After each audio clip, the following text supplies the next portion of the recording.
भूपाली संगीत एक्सप्रेस मधलं पण चालेल. बघूया काय करते समोर गौरी आणि कीर्ती आणि त्या प्रकारानं भाग या ठिकाणी आउट झाले.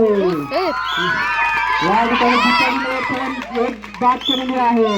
त्यानंतर कीर्ती तुला चांगली कामगिरी करावी लागेल. भूपाली या कोपऱ्यातून त्या कोपऱ्यात बघूया आणि गौरी बाद झाल्या. कीर्ती पण या ठिकाणी अपील केली जाते.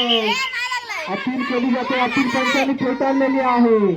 या ठिकाणी सायली बाद झालेली आहे. सायली बाद झालेली आहे या ठिकाणी. पुन्हा सायली सुद्धा चांगली कामगिरी करते. प्रेक्षकांमधून आवाज येतो सायली सायली, पण सायली काही आउट करत नाही आहे. सायली सायली असा आवाज येतो मैदानामध्ये. मंडळाचे प्रेक्षक या ठिकाणी भरपूर पाहायला मिळतात. बँगलोर बुल्सवाले कुठे आणि बाद झालेले आहे पुढचे खेळाडू. सावली सुद्धा मस्त काम करतात. आणि या ठिकाणी ऋतिका लालगंजचे खेळाडू आहे, चांगली कामगिरी करते आणि या ठिकाणी बाद झालेले आहे. आणि त्यानंतर पुढचे सावलीने सुद्धा 2 खेळाडू बाद केलेले आहेत आणि बाद झालेले आहे. 6 खेळाडू जवळजवळ. आता गुरु बघूया काय करतो गुरु.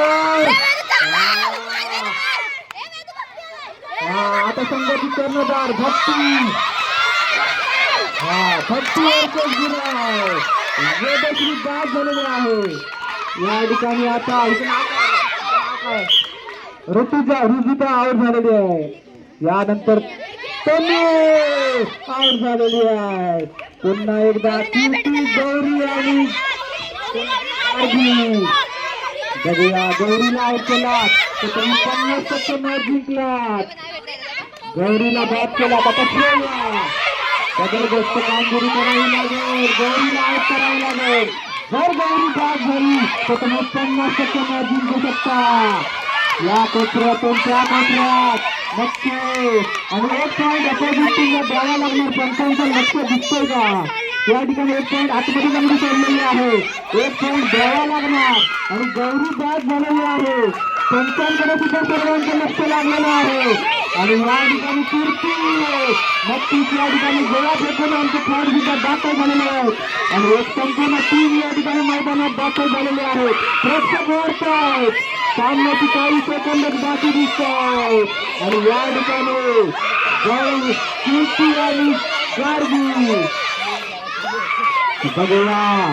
कीर्तीला बाद करावं लागेल. पुढची 25% मॅच तुम्ही जिंकू शकता. कीर्तीला बाद केला तर.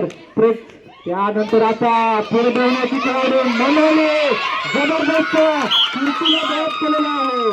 मनाली सुद्धा जबरदस्त खेळत होते आणि 2 खेळाडू 3 खेळाडू बाद केलेले आहेत. आता पुन्हा बाद झालेले आहे. त्यानंतर जबरदस्त मनालीने